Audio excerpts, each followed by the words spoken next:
Welcome to the Command Center Podcast Live. Thank you so much for coming out tonight. I really appreciate it. Yes. Obviously, BC did a great job with the intro, but I'm Logan Paulson, Santana Moss, Fred Smoot. We are so blessed to have you guys here with the fans tonight. Thank you for driving in from Carolina. Appreciate that. That's awesome. Round of applause, man. Long drives from Carolina, man. That's fantastic. North Carolina. We also have the command force here right in the back. Yep. Yeah, I'm sure they love to take pictures. Yeah. Say hi, everybody. Make sure you touch in. Major Tuddy's here, right? Looking really jacked. He's dropping weight. He's dropping weight. See you, Tuddy. We see you, Tuddy. So we got a really special show for you tonight. We're going to go around the room, right? We're going to talk about every position group, where we think they're at, what we think about this upcoming season, how the offseason was for each group. Then we're going to do hell yeah or hell nah, man. That's a fan favorite segment. If you watch the show, everyone familiar with that segment? Yeah. Oh, come on. Hell yeah, hell no? Yeah. And then we got RFK. We're going to talk about RFK. Most definitely. You guys excited for RFK or no? No. Yeah, I'm going to say you got to be. That was, hell yeah. You're excited for that one? Okay, and then Fred. Yeah. You have something going on.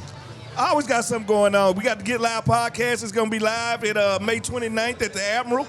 We got another live show, so I expect all of y'all to come back. Even y'all from Carolina, come on back to the Admiral right there. You don't need to see that show, though. You need to go. Yeah, you do.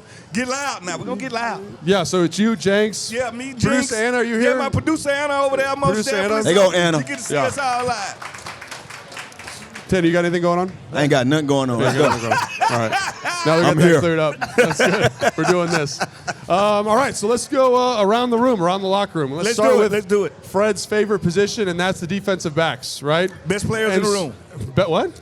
Best players on the team. I don't know if that's true. All right, let's just be Tell honest us why. about the position of defensive back. All right, we have the hardest job in football besides the quarterback. We have to do what the best athletes in the world, the top 1%, do going forward. We have to do going backwards with the whole world against you, all right? An error everywhere. Yeah. I'm just saying, defensive backs. I can say one of the toughest positions on the field.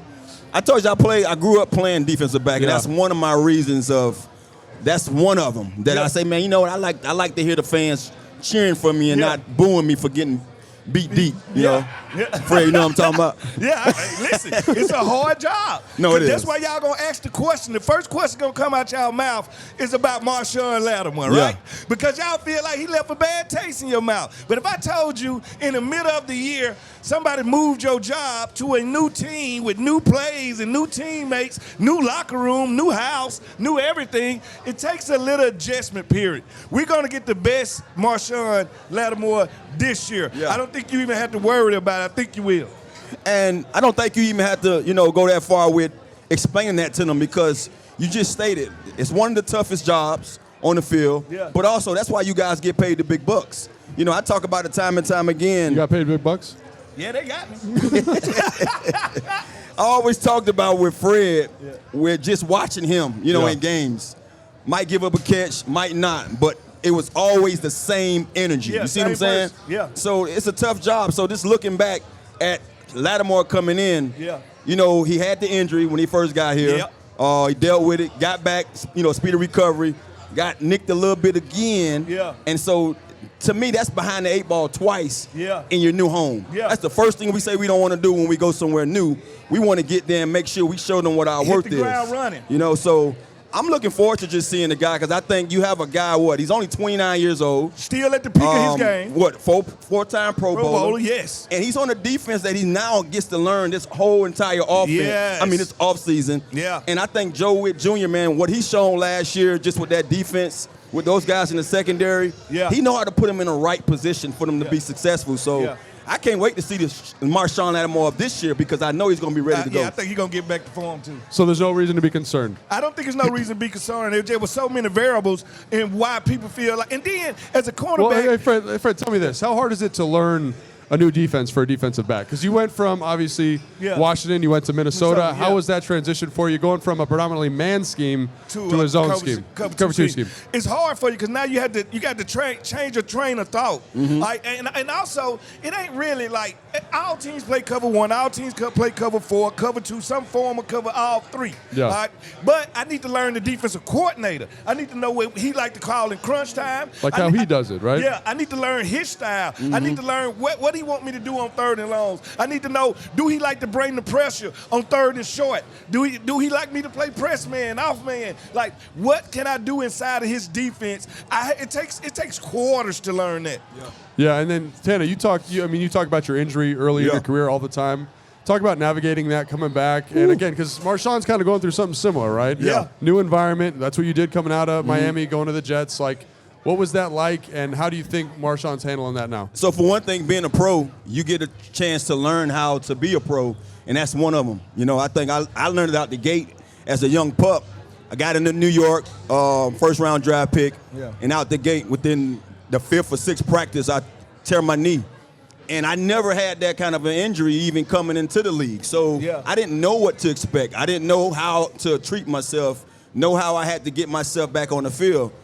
You look at a guy like Marshawn Lattimore, he's a professional. He's been here, done that. But I think one of the things that we fail to realize is him getting traded to us, he don't have the same people to care for his body that he had where he came from. So you have to get accustomed to the area, knowing who's the chiropractors, who's the masseuse, you know, who's all these doctors or these special people that you had in your life in New Orleans that you're going to now have to navigate and get here. So that's why I say. And build a little trust, right? And build trust with those people. Yeah. So I think over time you get a chance to see that, and you get a chance to get familiar with those folks.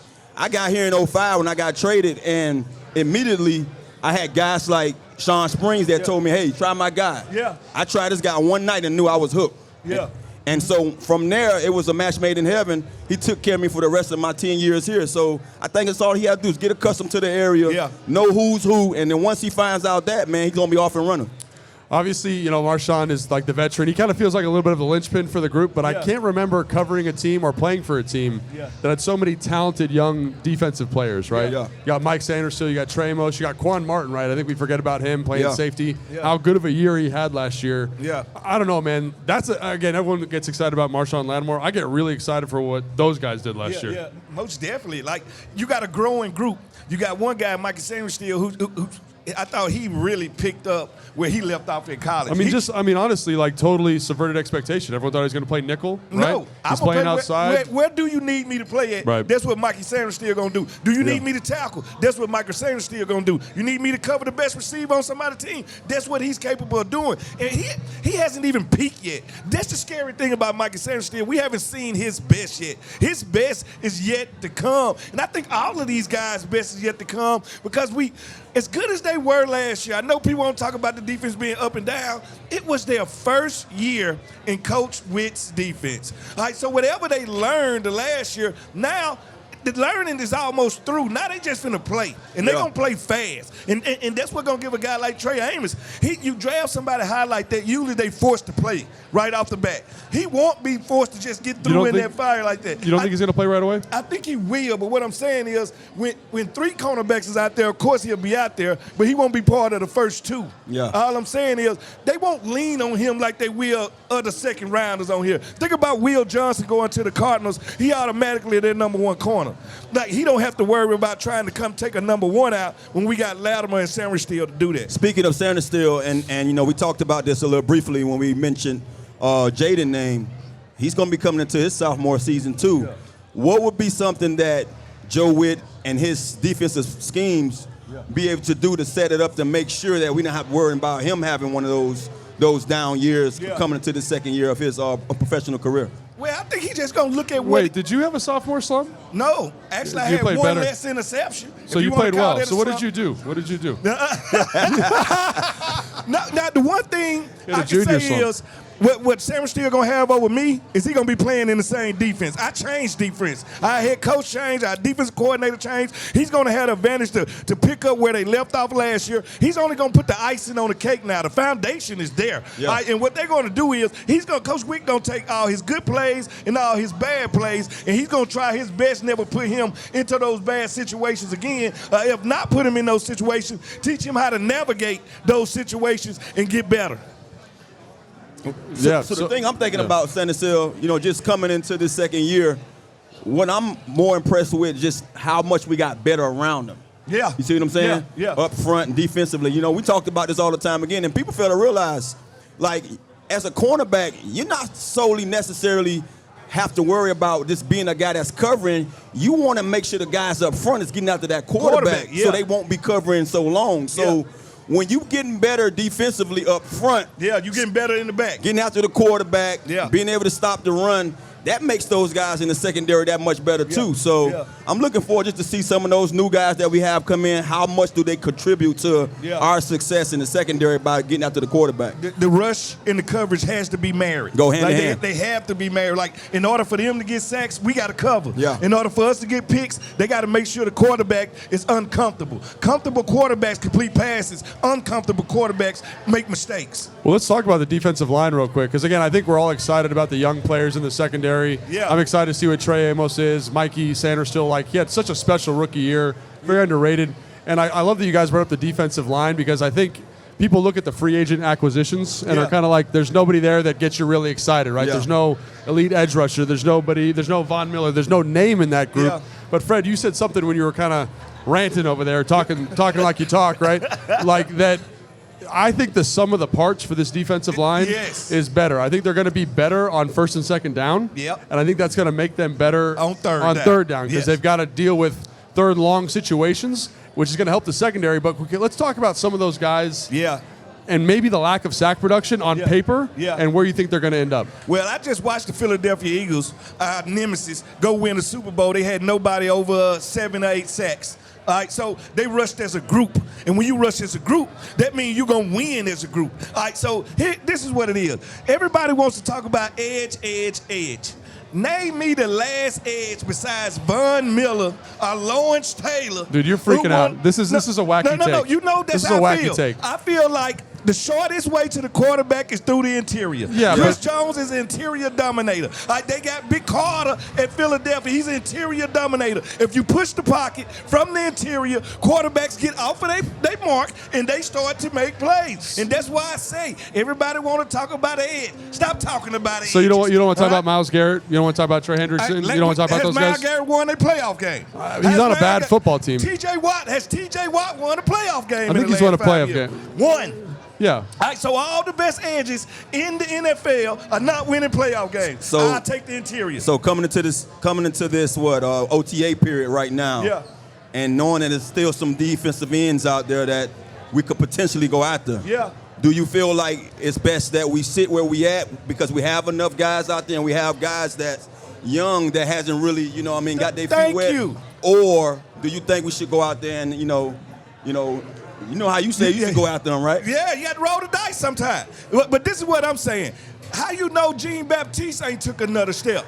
How you know, this is what I always tell people. We get so excited about this year's draft that you forget about last year's draft. Some of those guys are still maturing. Luke McCaffrey, still maturing. You don't know, he might take a big step next year. Ben Sinnott might take a big step next year. So sometimes you go out looking for stuff when it's right in your house. That's what my ex-wife told me, and that's how she became my ex-wife. Ex-wife joke, and you ain't listen. We see that. Everyone talks about sack pressure, right? Sack production. I think one thing that sticks out to me is if you can get it in aggregate, right? Like Dietrich Wise has 5 sacks. Yes. Jalen Holmes has 3 sacks. Yeah. Dorrance Armstrong has 8. Frank has 8. You're going to be doing all right. So I think that's what I look at there. Then you can't zero in on where the pressure is coming from. It allows my defensive coordinator to dial up more exotic blitzes. Like, one thing I think we can get ready to see is Frankie Louvu pass rushing more. I think Frankie Louvu is going to take on a Micah Parsons type style in this defense. I look for him to have his hand coming off the edge more than he did last year. Yeah, one of the things, too, that stood out to me last year, how you see certain teams have that one guy that has all the sacks. I love the fact that we had so many guys that contributed in that area, that came in, especially one of the guys that we're going to miss who went back to the Cowboys. I don't want to say his name no more because he's not on our team. I mean, we're going to miss him, but that just opened that door for other guys to step in and fill that void. Yeah, you know? I think the one thing about Fowler, though, for as much as he gave us with the pass rush, he lacked in the run support. Gotcha. And see, this is what we're talking about. On first down, if we can make first down be a short down, now we ain't going to get the third and short. Our problem last year when people was getting 5 yards on first down, now we have to play safe on second down, and now they at 3rd and 1. Now with these big boys up front, that allows us to get into 3rd and long, and this is when we go make plays. Yeah, and I think about that. Like, even if you're not a good pass rushing group, just statistically, if you get into more 3rd and longs, you have more pure pass rushing opportunities. Thank you. You have more pure coverage opportunities to get the ball turned over. So, even bad pass rushers, when you know it's a passing down, can rush the pass, are way more efficient. And that's something that I think people sleep on quite a bit. So, again, I think I'm probably more bullish on that group than a lot of people. And we haven't even talked about the interior players yet. Yeah, that's what I'm saying. Deron Payne, Jazon Newton, Kinlaw's the addition there. That group feels like it's got some juice. What's the expectation for the defensive tackles in 2025? Well, I think it's big expectation because I think they want to wake Payne back up. I think we need Payne to have one of those years he had 2 years ago. Not that he had a bad year. He showed up as a great run stopper, obviously. We're talking about the pass rush, because I told you that's where me as a corner would rather have my pass rush doing it. When you got Jazon Newton and these guys, and one thing I do like about those three is they all bring some different type of game to the game, but they all got one thing in common, and that's mean. They are mean and they are physical, and that's what you want when you talk about interior. I think one of the main things that I care about more than anything is just seeing us better as a team, as a unit, stopping the run. I care less about individual, how much success Payne or one of those other guys may have, but collectively, I want to see those guys playing together like they should. Yeah. And I think that what brings our defense to be back to the level that they played a couple years ago, stopping the run, and not so much. Because think about it, last year, having the season that we had and we didn't stop the run good, we didn't. Just imagine if we did. Yeah. You see what I'm saying? So that's probably going to that game that we wish that we went to last year, you know what I mean, just by doing that one thing better. And think about this, Tanner.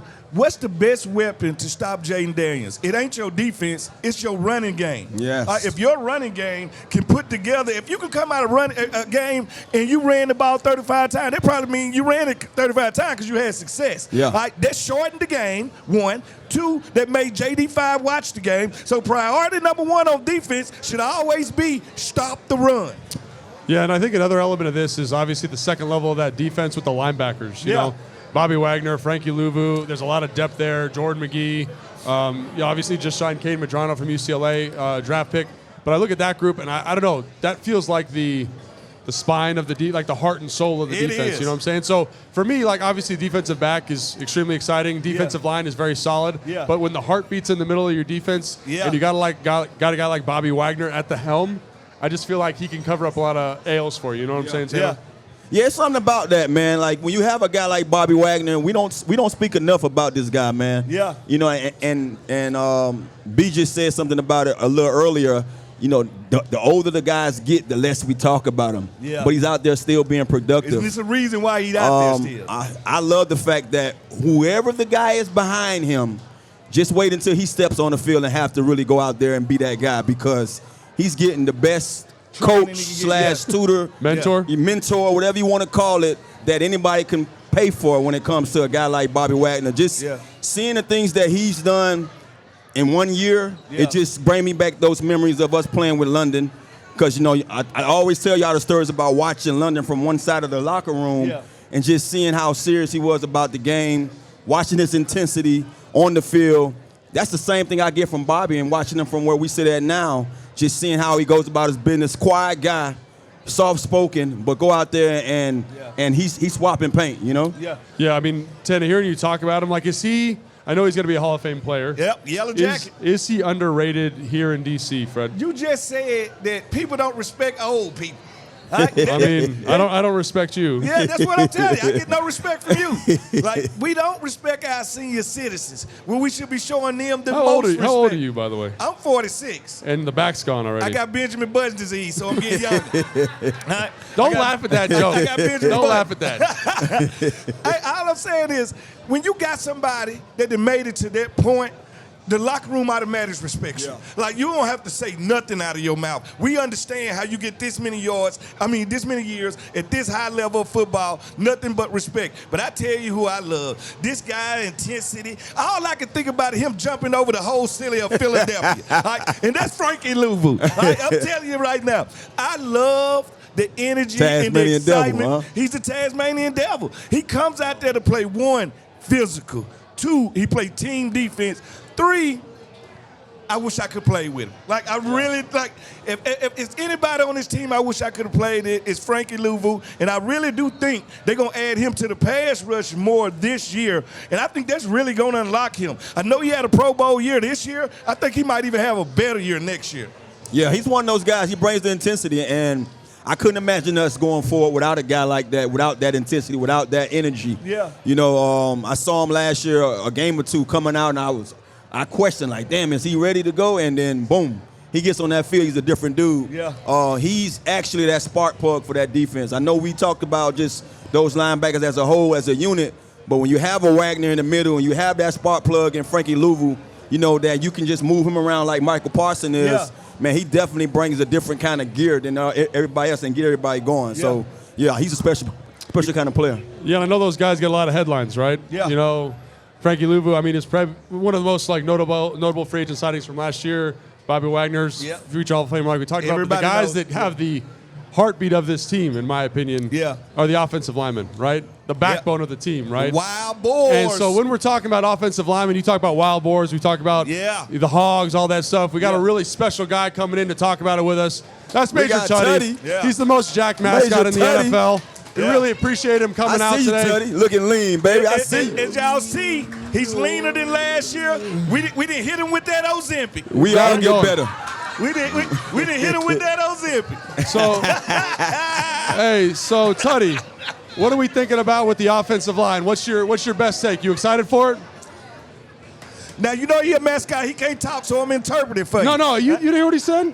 He was talking about how excited he is about Laramie Tunsil coming in here. How he's excited about a first-round pick and Josh Connerly being here. That's what I heard. If I'm a mascot, that's what I heard. I'm a hog, that's what I'm excited about. The question is he going to turn into a wild boar? See, one thing about a hog is domesticated. Like, when you let them out and they get wild, they become wild boars. And that's what I'm naming this new group.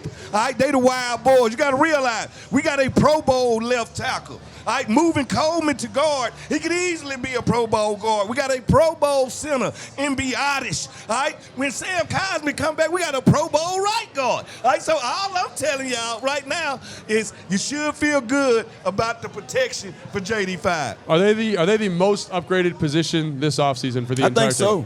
I think so. I think if you look back a couple of years ago, probably before this regime came in, that's what we questioned the most about our offensive line, getting back to when we had a couple of those Pro Bowlers and Trent and the other couple of guys that we got. You know, I think one of the guys was he had just left us. Went to New Orleans. What his name was again? Went to New Orleans. Armstead. Was it Armstead? Not Armstead. I'm going to think of it again. But remember, we were just having that conversation about just our offensive line and where it used to be. You know, having a couple of guys here and there. So looking at it now today, man, hey, that's how you get better. I mean, when you have I guess you could say our most valuable asset in our quarterback being who he is in JD5, you want to see those guys get better up front. You want to see those guys be able to bring in better guys to be able to go out there and handle that load for them. You tell me who your swing tackle is and your swing guard, and I tell you, do you got a good offensive line? And right now, Allegretti, people like that are being slotted in their position. They could start for a lot of teams. So, Tuddy, could this be the best group in the NFL? Yeah? Thumbs up from the mascot, huh? And I kind of think so too, maybe, right? Tuddy say, man, don't even ask me that question, huh? And sometimes I wish you was a mascot. Me, so I couldn't talk. You know what I'm saying? I think it'll do this land a lot of justice. It's just the way it was. Yeah, I mean, I think obviously, I think with coaches like Bobby Johnson, man. Bobby Johnson, what they did last year with that group, I think what Cliff has shown his ability to do in terms of insulating the offensive line, and then you get more talented. And I think about what this can be, man. How you can isolate Laramie Tunsil on an island. And now you don't have to keep that tight end in. Now it allows you to really, I think it's going to allow him to really call his plays. I think Cliff is really going to get in his bag right now because at some time last year, it seemed like he was handcuffed a little bit because he had to, like, help in protection. He had to do anything when we played some top-notch edge rushers, since that's where all the pressure come from. We still had to do certain things. This year we might not have to do these things. We got guys that can hold up on their own and as a group. All right. Oh, sorry. Go ahead. No, I was going to say thanks to Tutty for coming out. Thanks for talking about the offensive line. Yeah. Appreciate Give Tutty a big round of applause. Best mascot in the NFL. Yeah. Thanks for coming out, man. Appreciate it. That Ozempic work. That Ozempic works. Golly. All right, let's talk about tight ends. You were just talking about tight ends. I like tight ends. And so for me, this is a position near and dear to my heart, obviously. Of course it is. Zach Ertz. Yeah.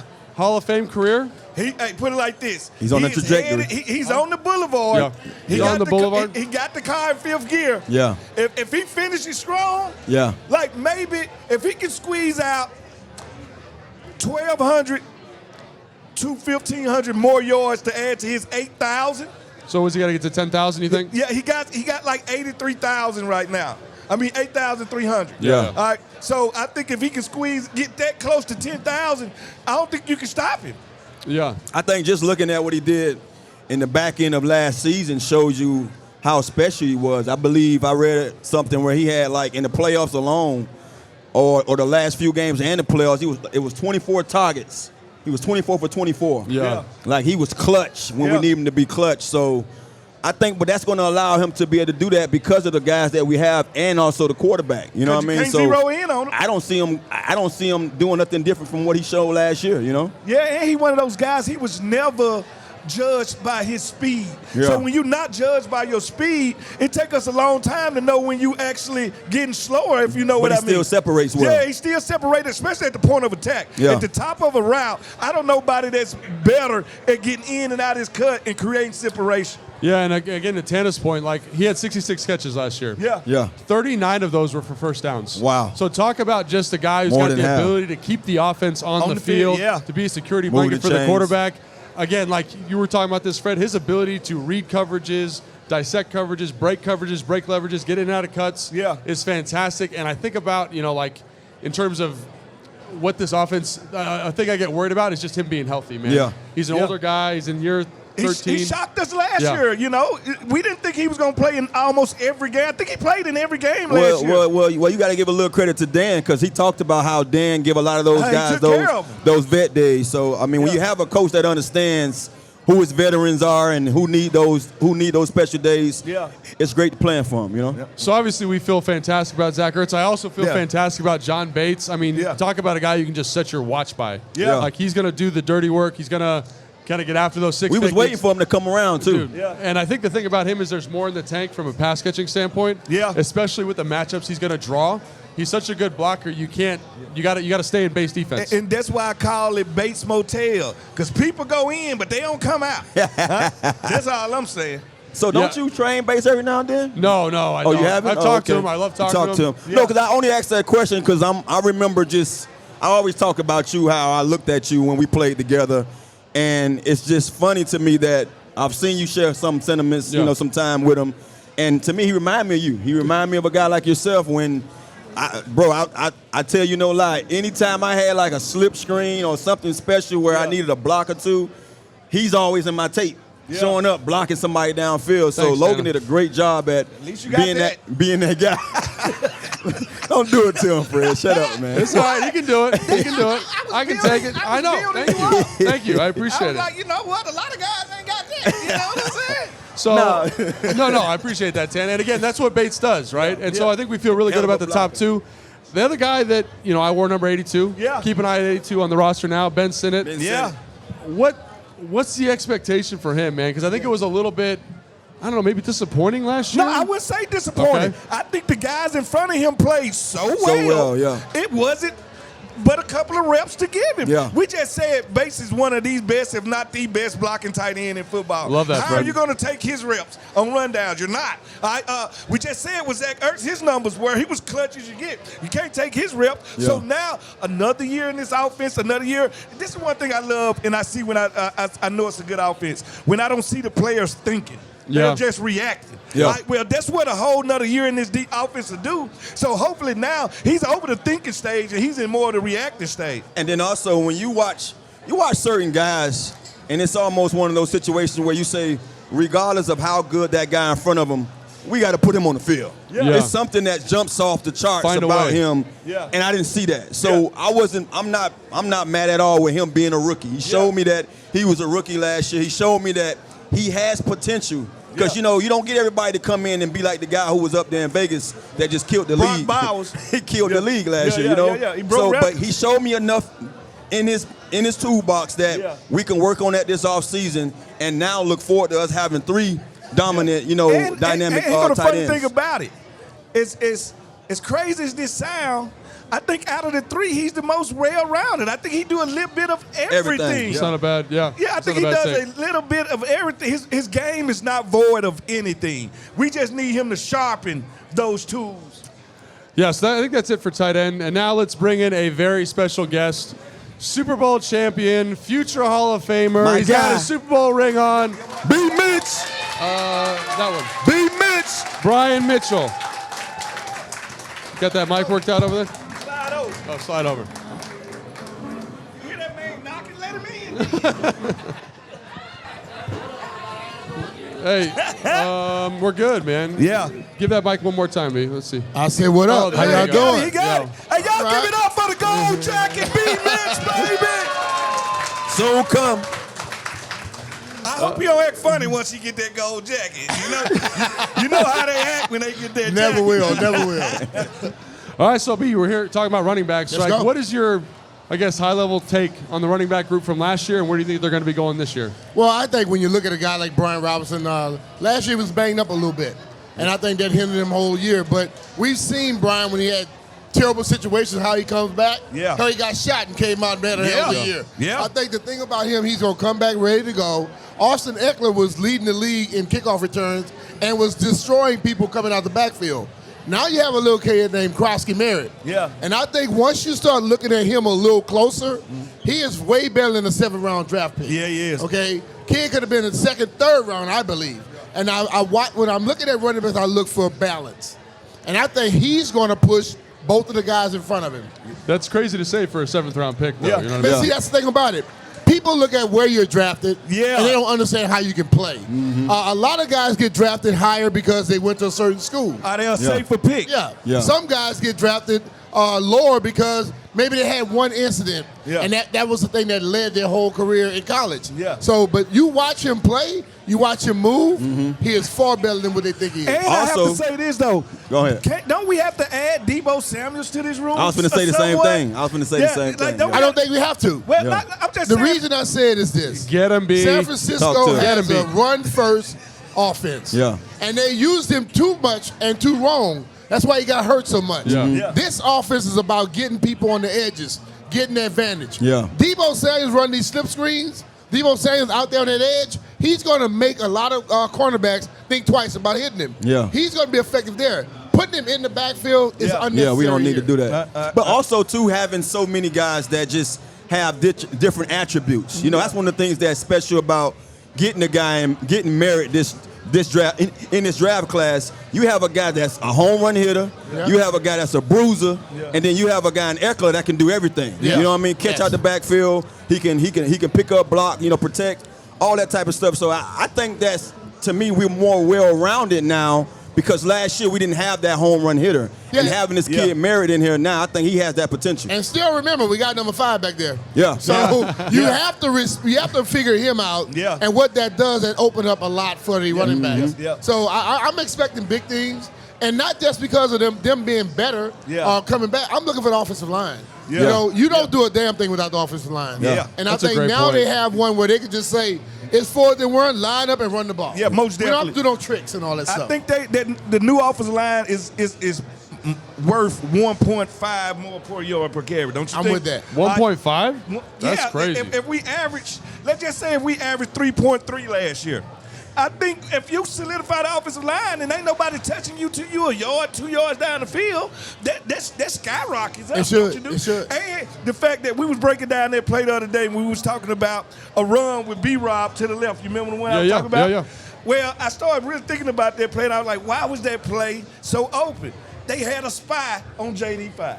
So when you spy JD5, you take somebody out the run front, that allows us to dictate turns. So it's one side effect after the other. I got a running quarterback, so you can't load the box like you want to. I got a good offensive line, so we're going to make some one-on-one plays out here.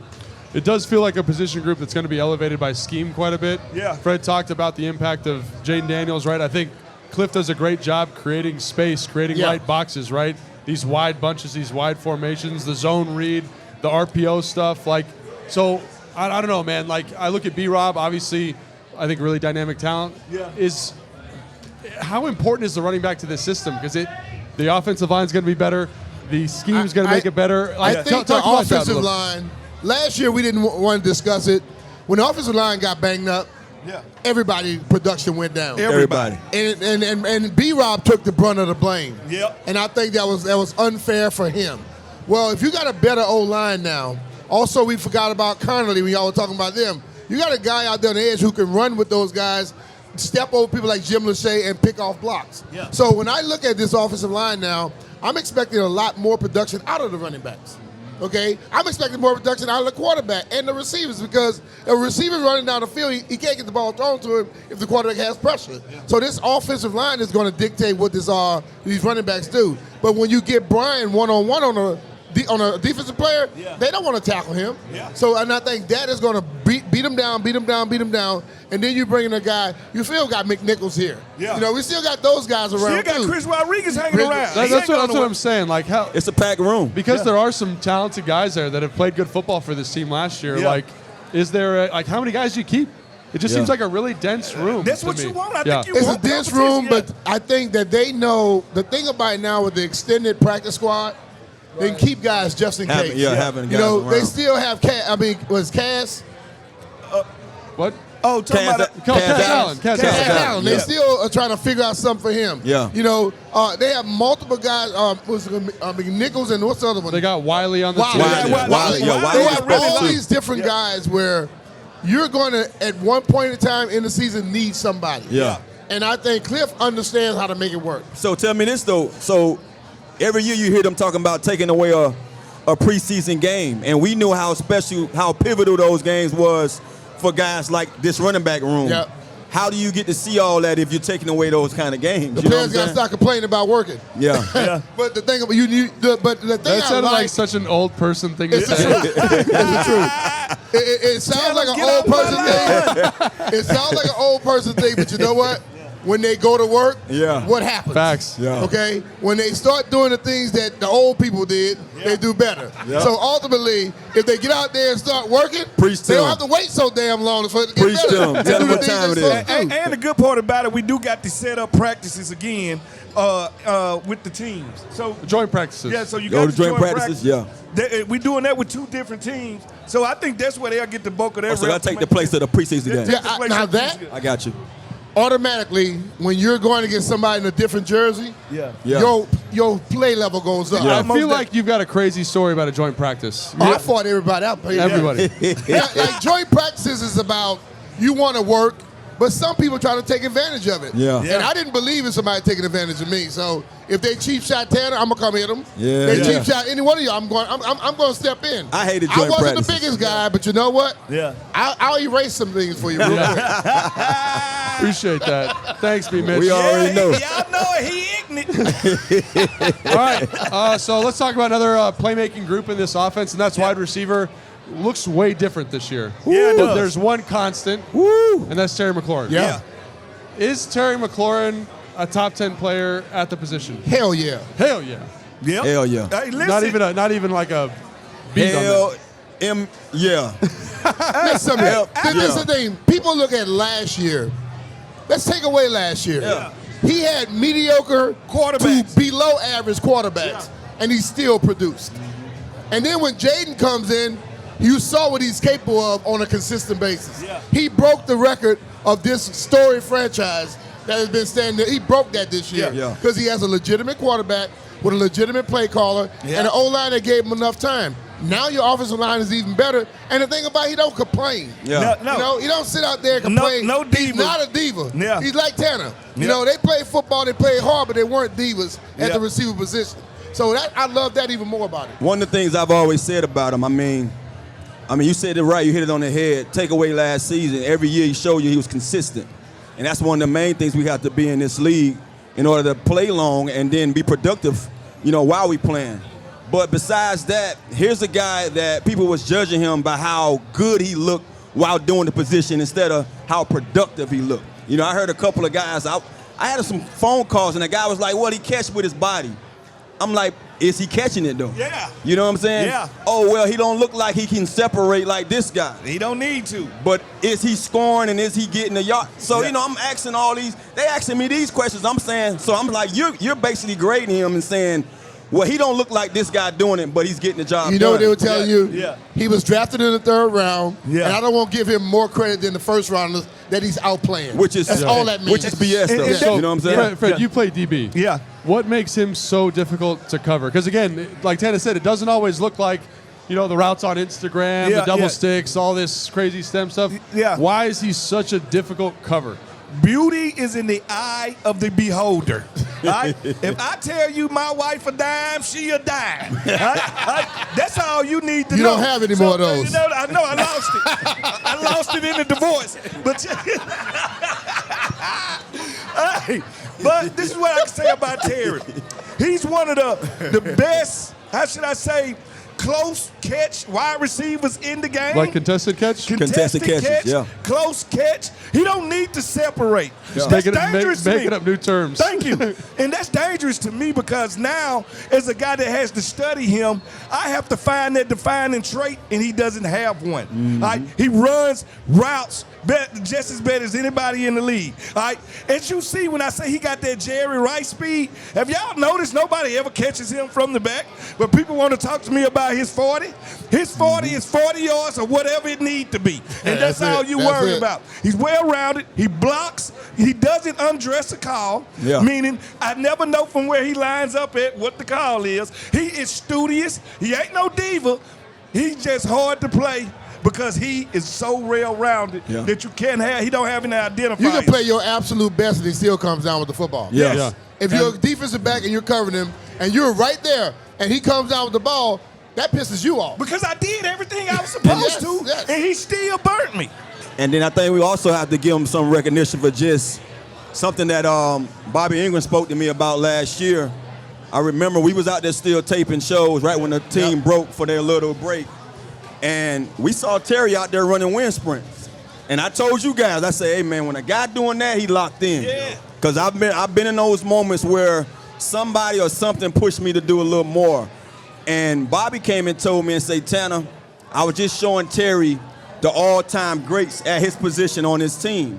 And I'm like, what you mean? He said, I was showing him each and every guy who they consider one of the all-time great receivers in Washington history, franchise history. And he said, I told Terry, you got to get on this list. Yeah. Yes, you have been consistent every year getting 1,000 yards, but you haven't did anything better than these guys who led in yards, led in touchdowns, led in whatever. And this year, Terry go out there and lead, now break the record for touchdowns. Yeah. So it shows you how intentional he is and how he takes on coaching. To me, that's why he's a top 10 guy, because he understands I'm not just going to take something to heart or take it light. I'm going to go out there and prove you right or wrong about who I am, because since you put it in the air for me to go get it, I'm going to go and grab it. There you go. I think that's a really good description of Terry, what he does well, and kind of how special he is to this team. The other thing that I think is interesting about this receiver room is now there's another kind of big-name dynamic playmaker, right? And so if for somebody who's never seen Deebo Samuels play, Fred, how would you describe his play style? Yak mixed with Coke. He kind of looks... mixed with Coca-Cola. He's a yak guy. He's a yard after the catch guy. Think about a guy that's built like a running back at wide receiver. What is he doing? He's a tackle breaking man. Hold on. I'm going to stop you there. You said yak mixed with Coca-Cola? Coca-Cola. That's a nice drink. That's what I'm saying. A little of that that hen dog mixed with it, you know. We call that a Jesse Jackson. All right, check this out. But you know what it is? Debo is going to also get a lot of attention from a defense. Yeah. You can't cover everybody. So now, last year you watched, they were trying to take Terry out the game. Yeah. Try that this year. Yeah. Then you got another guy who's capable of hurting you. You got running backs that are capable of hurting you. Yeah. He is another guy who comes in and takes attention. So when you're a defensive coordinator, you're worrying about one guy on the offense. You can do a lot. Yeah. You got Terry, Debo, Jaden, Zach Ertz, yeah. okay? You still have Austin and Brian there too. Yeah. You have to try to play more of a balanced defense, and I don't think you can play that against this football very team. honest defense. And when I say he's an alert guy, when he moves, the defense has to. Yeah, they have to have to communicate. Yeah, they have to check It don't for him. matter if it's just him getting closer to the tackle, and it really when he go across the formation is when the games really begin. Yeah. And I think he's one of those pieces. He's one of those pieces right there. He's a chess piece that most people can't answer for. Yeah, and I think when I watch him, the thing that sticks out, like, because I didn't, you know about Debo, but when you go watch the film, when you go watch the San Fran stuff, like he plays like an absolute bully. Yeah. He's is got a a bully. ball. He's got a bully mentality. that. When your name is You know- Debo, then you a bully. That's what I'm saying, and I think that's a cool thing to bring to that room. Yeah. Right? A guy that'll I think block. watching those guys last year, you watch how Terry plays, and every receiver tried to play like Terry. Bingo. Can you imagine now Terry and Debo at Terry that and team? Debo, yeah. Those young guys, when you have guys on your team, veteran players like that, you don't have to say a lot as a coach. You just let them do their job. Yeah. And they don't have to talk a lot. You ain't gotta coach They just show up and play. Yeah. So, okay, we were going to talk about other receivers, but I want to talk about this next question more than anything. Quarterbacks. Yeah. Jaden Daniels, is he the best quarterback in the NFC? Now, before we answer, okay, if I were to take Jalen Hurts and put him on this team and put Jaden on the Eagles, are we worse or are we better if we were to switch quarterbacks with the Eagles? I think you put Jaden Daniels on that team, they're better and we're going to be worse. Yes, most definitely. Because the one thing I don't think we want to see a Jaden Daniels on the Eagles. No, that's what I'm saying. All I'm saying. Because the one edge he has over Jalen Hurts, he's a more accurate passer. Yeah. All right, the running, He's got a quicker release. He anticipates better. Yeah, I would say just the whole passing as a whole, he's a better passer. So if we talk about let's just go division. The NFC East, he's the best quarterback in the NFC East. We can say that. So they go 3 teams right there. I don't know. What do you mean you don't know? No, I'm saying that's tough. Okay. I love him. I would sit here and say, yeah, man, like he's the guy. But it's so many guys that have played for, more than 2-3 years. We have to see another year. So I'm gonna just put it like that. Going into this season, I would say that he's pushing a lot of guys. After 2 seasons in this league, then we'll be able to probably answer that question a little better. So I think you bring up a good point, Tana, and something that I get a little bit worried about. I'm a little worrywart. I can't be happy. I can't accept nice things, Yeah, right? you're right. So we talked about the consistency of Jaden Daniels, right? Is there a risk of him having a sophomore slump this year? It's always a risk, but the ultimate thing is a guy that works like that, no. Yeah. Because what happens, see, the problem is a sophomore slump, they all say just the quarterback. The team sometimes stays stagnant and don't get better. Yeah. This team has gotten better. The coaching gets stagnant or they don't get better. Yeah. You think they're about to take a step back? No. I believe what we saw last year with Dan Quinn and this coaching staff, in 1 year they got those guys to respond like that. Yeah.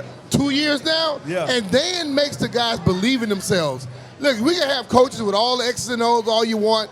You can yell and scream, but if you don't make me feel that you give a damn about me, I'm not giving you my best. Yeah. It's natural, and it's how human beings work.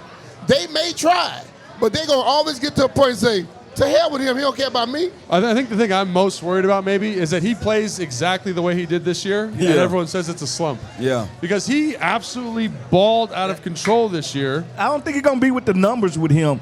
It's going to be all about winning. Yeah. If we take a step back from winning, they're going to say it's a slump. Yeah. But if you take a step back, that doesn't mean because your team is your schedule is tougher this year. We know that. You're playing Much better tougher. team. Yeah. But Listen, I if think they're in the fans playoffs don't know playing, that. he's not in the slump. Thank You got to also think about we lost that NFC Championship game, and he was the one bright spot. Hell yeah. He was the guy that went out there and stood tall. So it's always a possibility of a guy not looking like he looked the year before.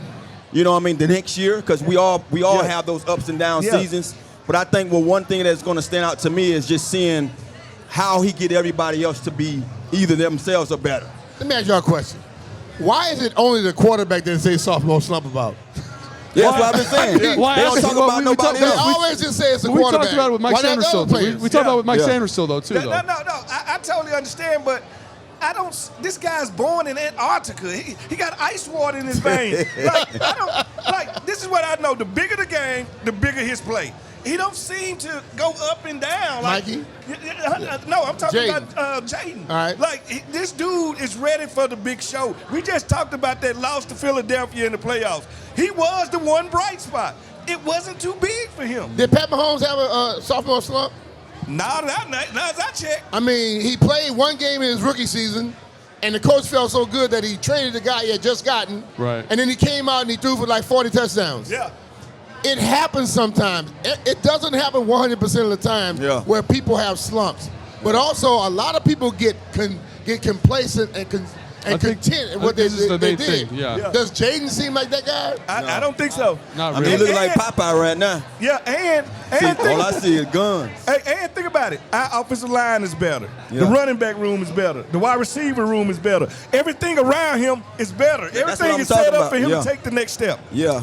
All right, so that's kind of how we feel about the current roster of the team. Obviously, we're really excited. Yeah. Can't wait to watch. OTAs start next week, Jason? Is that when they start? Next week, yep. Start next week, so we'll get you more updates on that with the show. All right, now it's time for Hell Yeah or And Hell Nah. Yeah. All right, so. Y'all can answer too. Well, yeah, maybe we can do that too. Fan contribution is always important. All right, Jaden Daniels will continue to shine in primetime, which this year, if you guys didn't look at the schedule, is extremely important. It's about 9, because it's 10, about 8 I'm just primetime games. Yeah. Hell yeah. Hell yeah. Can we get a brief why? I just Told you, he from Antarctica. Go ahead. Well, for one, I feel like every week we play on prime time, so he got to do nothing. He can't do nothing but go out there and play well. But I think too, it's just I like who he's being coached by. This staff, man, something about Dan Quinn and what he does. Preach. You know what I mean? Those guys collectively do a great job of getting each and every one of those guys ready. Jaden is one of those guys. He come from what you see him doing. Like, he's been raised by his father to be who he is today. Yeah. So I don't look at this guy taking this season lightly, knowing that the pressure is even more on this year. So, I think he go out there and kill stuff. Hell yeah.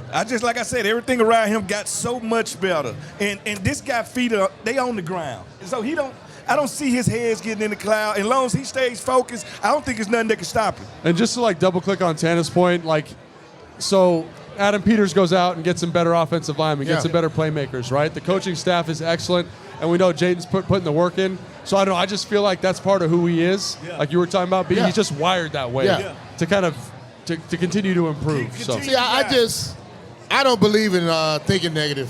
You know, I feel if you put it positive say that again, out there, man. Say that again. Say it nice and loud. I believe in thinking positive. So if you believe somebody's going to do something and they believe they can get it done, they normally get it done. Yeah. Also, something you were talking about earlier about the defense, and I told you I would give you a different perspective. Oh, yeah. That perspective is your offense is a lot better now. That's true. If your offense scores more touchdowns, run the ball more effectively, you know what that does for your defense? It makes the other offense play one-dimensional against them. Yep. So Jaden Daniels and this offense is going to be a big part of why our defense is going to get a lot of sacks. Yeah. Absolutely. All right, so the next hell yeah, hell no. So we'll start with the fans. All right, the NFC East is between the Eagles and the Commanders. Hell yeah. Hell yeah.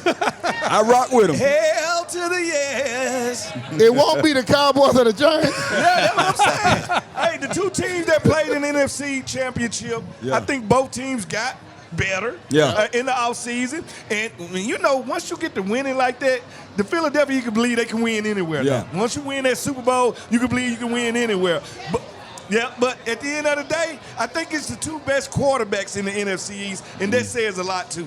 Yeah. So I got a question for you, Fred. How does the Eagles roster, stack up with the Commanders after this kind of blockbuster free agent trade season for the Washington Commanders? We got fat. We got big.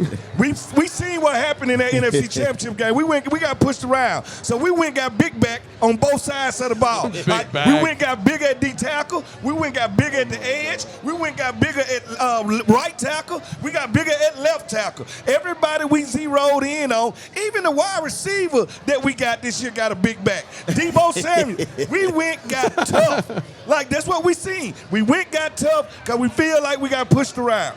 But let's think about this. We moved the ball on the Eagles. Yeah.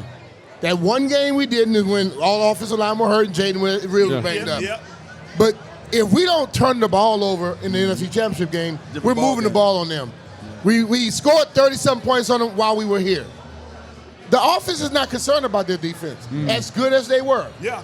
It just takes our defense taking a step forward, Yeah. and then it's on and popping. Yep. Love that. Love that. All right. So this one, man, this is a bold one from producer Jason. So fans, let us know. The Super Bowl is a legit reality for the first time since the RFK days. Hell yeah! Hell yeah, hell yeah, hell yeah. Pretty juiced up about that. Hey, you know, Other than 1999. Because in 1999, we were one game from the NFC Championship game. Exactly. And we had some snapping going on that messed up some stuff. hey, y'all, They rolled the snap back. Oh, okay. We played against Tampa, man. The game was over. Yeah, well, I think so. I think last year's, we actually put a stamp on it by getting to the NFC Championship game. There you go. So when you have your first season with this regime to actually be an make it to the NFC Championship game, each and every year removed from that year, that's what you're coming into the season thinking. Yeah. We got to get one game better than what we were last year. So we didn't have those years in our years of playing. no, I don't think we had those years when I played with you. And these guys got out there the first year together and had that success. So I'm looking forward to seeing them more, It is such a reality, man. Y'all might have to pinch me and wake me up because it's legit. I think when you got a legit coaching staff, legit quarterback, you see what they did. Last year was the floor. And I don't think people ever look at the reality of that. Last year was the first year of Coach Quinn. Last year was the first year of legit quarterbacking, and they succeeded our expectations, but now we got expectations. Yep. And those expectations. So they have expectations. That's what I'm saying. That's the whole thing about Fred you the have mayor. to, Yeah, that's you what I'm have to saying. understand it comes with confidence, and this team believes in itself. Every time I talk about them, I always talk about the coaching staff because I believe this coaching staff develops talent. Yeah. They get the best out of people. That wasn't happening before. We got guys come in and they were worse than 3 years. They are making guys better now. And if you could keep drafting and getting the talent, you're going to be competing on a regular basis. That's what you need to do. Get in the playoffs, compete every year, and all of a sudden you end up in the big show.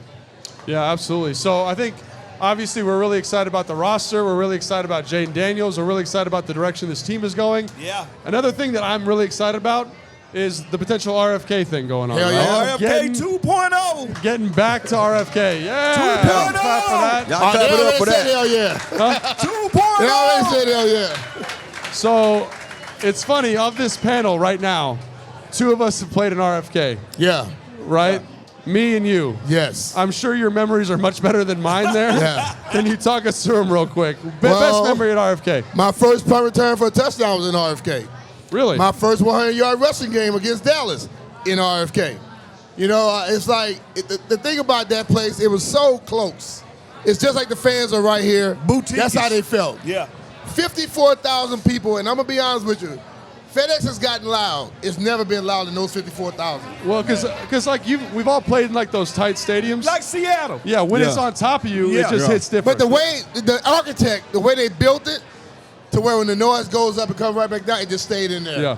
But, the thing about it is, that's when we had a legit home field advantage. People used to be concerned about it.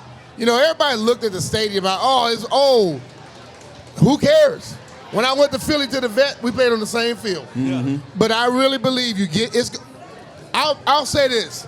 Everybody play politics. I don't play politics. That stadium will be back there. Yeah. All these people that been yapping, talking all that, they're going to get ran out the way, and they're going to go in. It's already a lot of guys that were saying, I might not vote. Well, now they're saying, I'm starting to change my mind. Yeah. They know this thing is a locomotive, and they better get the hell out the way.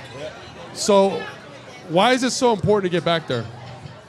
It's the soul in the heart of the city. Yeah. Think about it. For too long, we've been disconnected. We live in Virginia. We play in Maryland, but we the Washington Commanders. They don't go together. Yeah. All right, so I think about this. The one thing people say when they go to Baltimore and enjoy a game, they love the path to the stadium because it's in the city. You get a taste of what Baltimore is. Yeah. When people come here, we want to get them a taste of what Washington is. Yeah. All right, so for that to happen, it needs to be back in the heart of the city. We always say you was a good salesperson. Not only that, I just think that when you look back at those championship teams, that's where they was able to connect and do that there.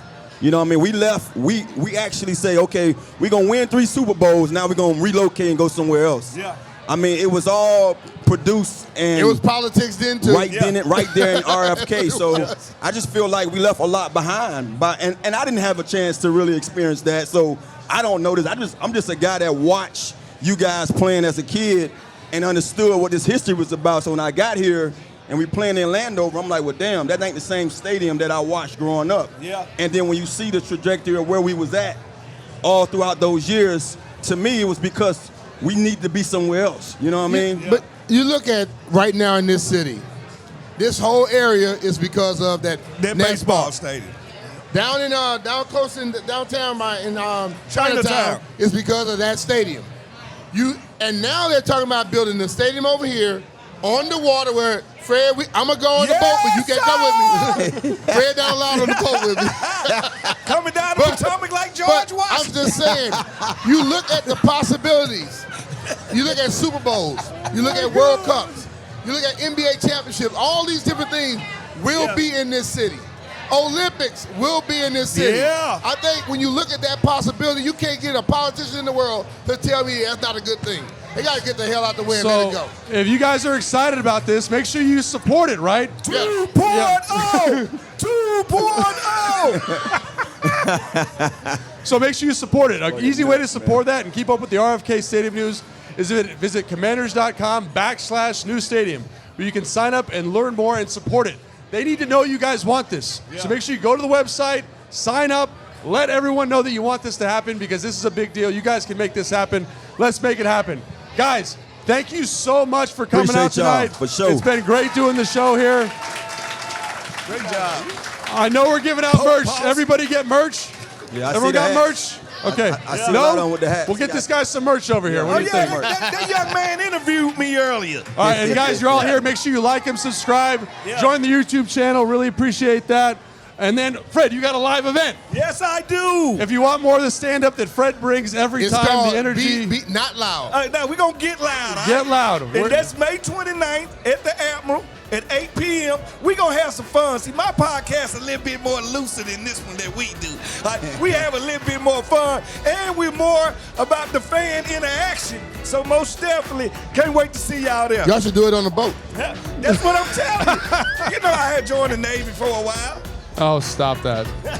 So thank you guys so much for coming out. You guys are the reason we do this. Really appreciate you. Thank you so much. Thank you. And that's going to do it for today's show. Appreciate it.